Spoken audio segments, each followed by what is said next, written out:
Hey guys, welcome back to Ashley's Homestead Adventures. And today I just wanted to talk about the big question. The big question that I always get, it's the first question that people ask when I tell them that I have two farms across the country from each other, or when I tell them that I'm slowly but surely moving from Oregon to Arkansas. And that big question is, why? Why do I want to move my entire life from Oregon to Arkansas? Why am I moving a farm from Oregon to Arkansas? Why Arkansas? What what pulls me here? And there's a lot of reasons. And I'm going to answer them as honestly as I can and try to give you guys some insight into what's going on in my mind and my heart. And as you know, Mr. Wonderful is the brains of the operation. I absolutely have no qualms saying that. I am not putting myself down. It's just that he's smarter than I am. And I'm okay with that because I am the heart of the operation. I have the soft spot, the nurturing spot, the caring spot,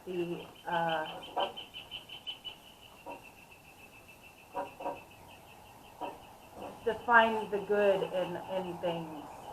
Um, and not that he doesn't have those things, but we always joke and we always say he's the brains and I'm the heart.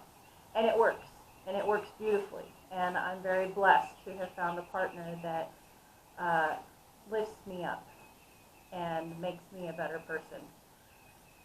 So, why? We'll start with why Arkansas? Well, it wasn't always that. It was, it originally it was Idaho, Montana, because we loved the nature, we loved the scenery, we loved the country, the kind of ruggedness of it, and the wide open spaces. But that was quickly ruled out. It's too cold. We want to get away from the cold. We're sick of it. And the cost was, basically went up before we could buy anything, and it was outside of our price range by the time we were ready to purchase. And I'm glad for that, because we fell in love with the South about 5 years ago.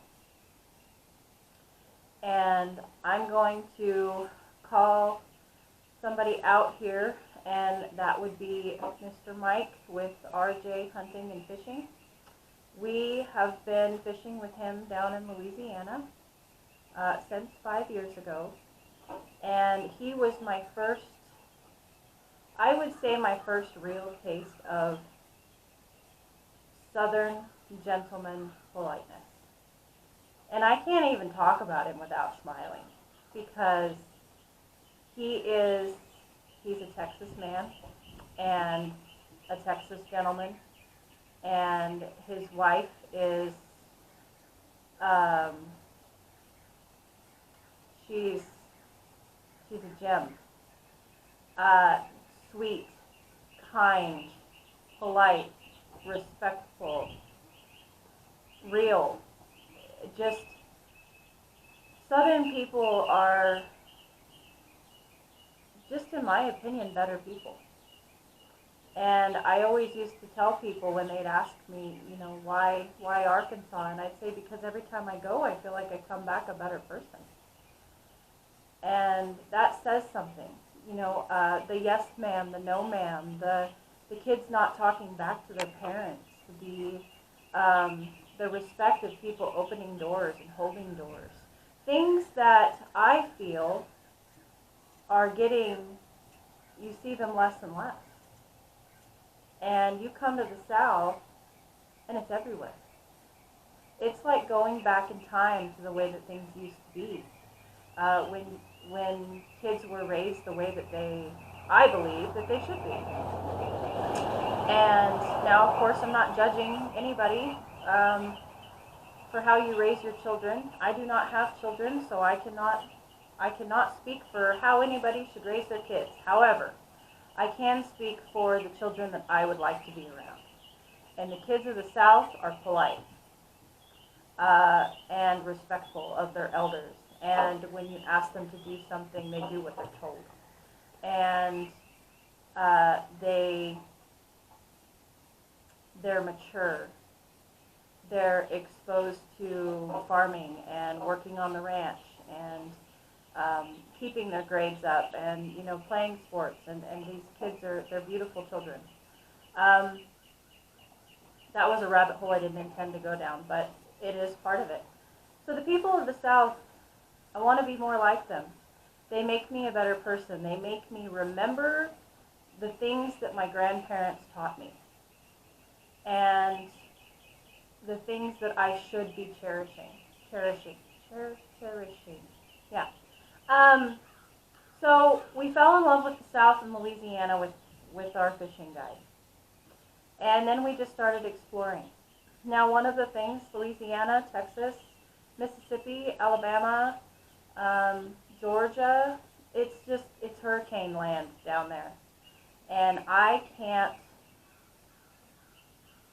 my brain cannot wrap around drowning, my animals drowning. My brain cannot wrap around the hurricanes. So being down there next to the Gulf was just not an option. So we started working our way up, and we started researching. Now, in this process of time, I also fell in love with permaculture.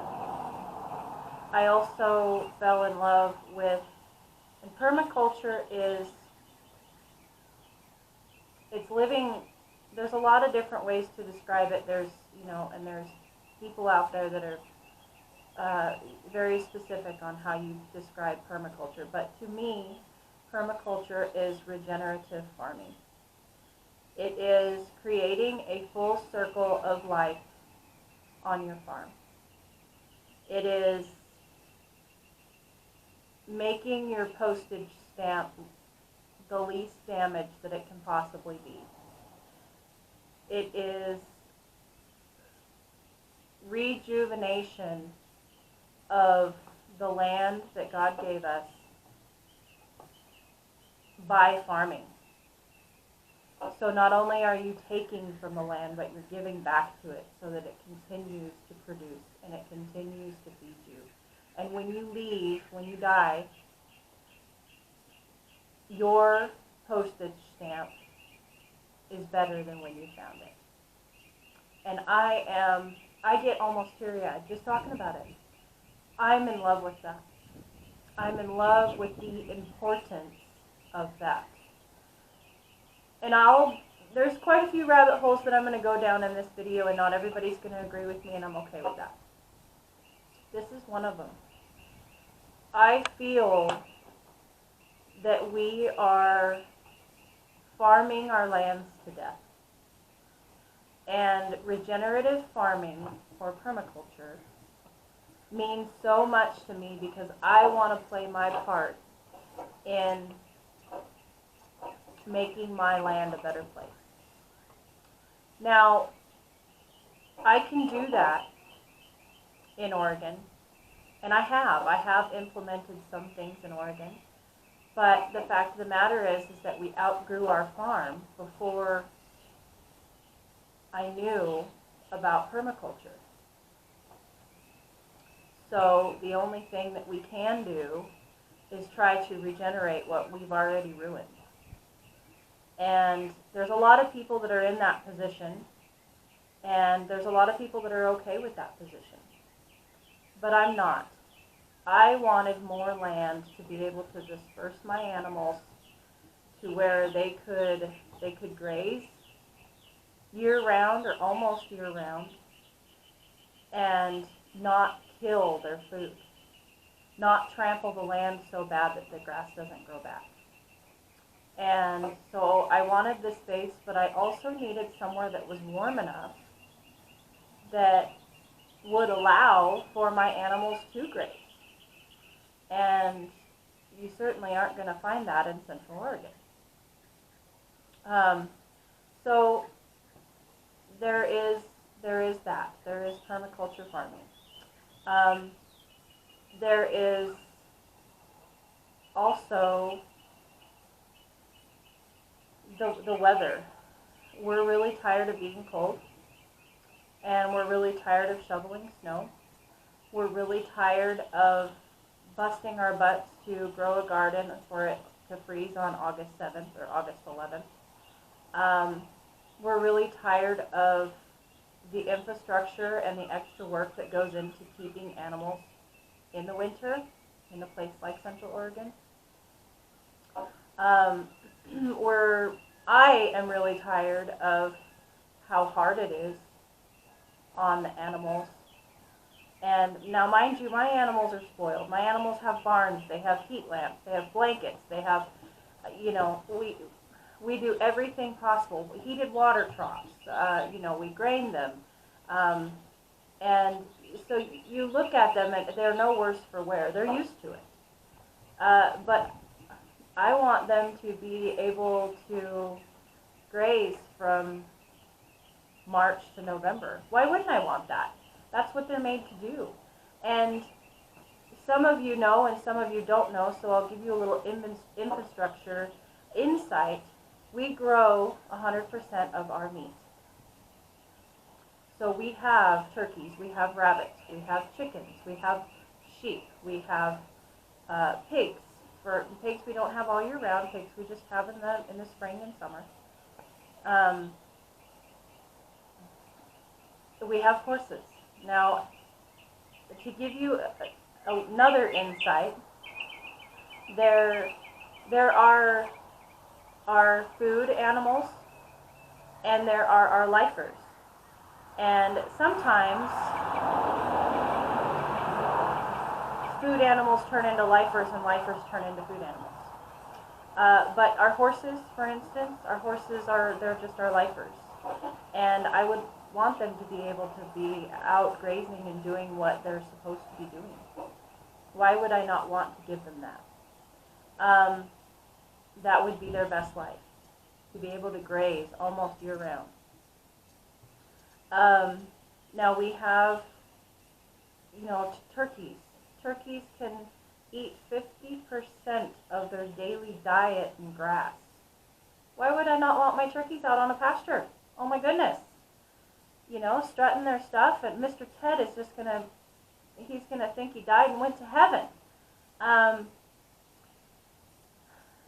The rabbits, to be able to put them in tractors and graze them on the land. And instead of them, right now in Central Oregon, we have to keep them up for half the year because it's too cold. There's too much snow. I can't leave them outside to let them graze. They have to be inside somewhere, up in cages, and it's not that bothers me.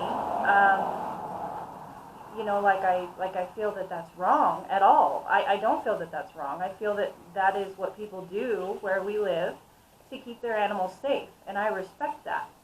And I feel good about the care that I'm giving my rabbits. But if I could give them somewhere warmer and give them grass year-round, why would I not want to do that? Now, there is a catch-22. You're going to deal with some form of weather no matter where you go. And here we deal with extreme heat and humidity. And there are some animals that is hard on. The rabbits are one of them. But what I have found is that if rabbits can be on the ground is much cooler. And it keeps them cooler. And so I just want to be warmer. I want the food and the grass for my animals. And I want to be able to grow. I want to be able to grow my own vegetables, my own fruits. And that is basically why. I'll go down the rabbit hole of sustainability.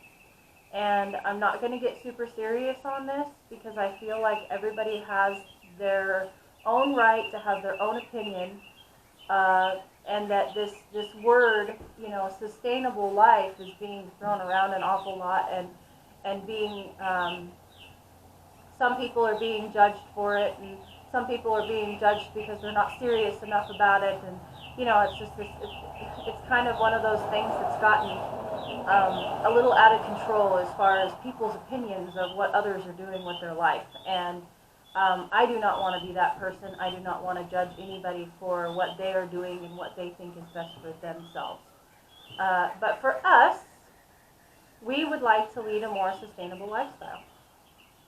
And that means keeping our footprint on our land smaller and allowing our land to regenerate and feed us. And in turn, we'll plant the seeds and we'll watch them grow, and then we'll eat the food and the land will feed us, and we'll have this circle, and we'll be able to continue to, the extra vegetables from the garden go to the pigs and make pork chops, and the skim milk that we get off of the cow when we cream separate goes to the pigs and it makes bacon, or goes to the chickens and it makes eggs. It's just a more sustainable lifestyle. And here in Arkansas, we have the ability to do that. And I'm excited to do that. I'm excited to be more sustainable, to be less reliant on the broken food system, and to just have less worries about what's going on in America and where we're headed. And I'm not telling you any of this to induce fear at all. I'm just telling you why I'm doing it. And I don't want people to be afraid. And I'm not afraid. And the reason why I'm not afraid is because I'm making the moves and the changes in my life to create a place in this world where I can take care of myself in more ways than I can do right now where I'm at. And I'm not saying that everybody needs to go out and purchase a piece of property in Arkansas and start growing your own food and raising all the animals and plant a garden. I'm just saying, do what you can and do what you want to do. If you are not worried about it, then by all means don't do anything. But support the people in your life that are doing something and that are worried about it, because those are their worries, those are their fears. And it doesn't matter what your opinion of someone's fears are. In that person's mind, they're legitimate. And they deserve respect and they deserve support for what they're doing. And if you do want to do something but you don't know where to start, and you don't want to be fearful, but maybe you just want to learn how to put in a garden. For instance, in my hometown in Oregon, we have a beautiful garden that goes in at the senior center that you can go and you can plant and you can work and you can learn how a garden works and be a part of something bigger. Here in my local, a close local town here in Arkansas, they have a community garden where they have meetings and get-togethers, and there's master gardeners there to teach you and to help you learn while you plant a garden that will feed many. And that is a way that you can participate. If you just want to give back, but you don't necessarily, maybe you don't like vegetables a whole lot, but you want to give back and you want to participate in something for the greater good, then go join one of those community gardens.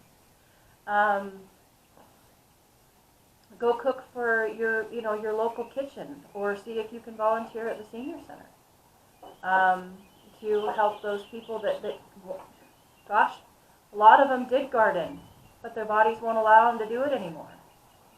So they have to use our bodies and live through us. That's beautiful in its own way. If you live in town and you can't have big animals, see if you can have chickens. See if you can have quail. See if you can have rabbit. Start there. Quail are, you know, we haven't had much luck with quail, but for quail, they're super easy for a lot of people to have. And you can have them in, you know, a very small area. Rabbits. Rabbits are great to have in a very small area.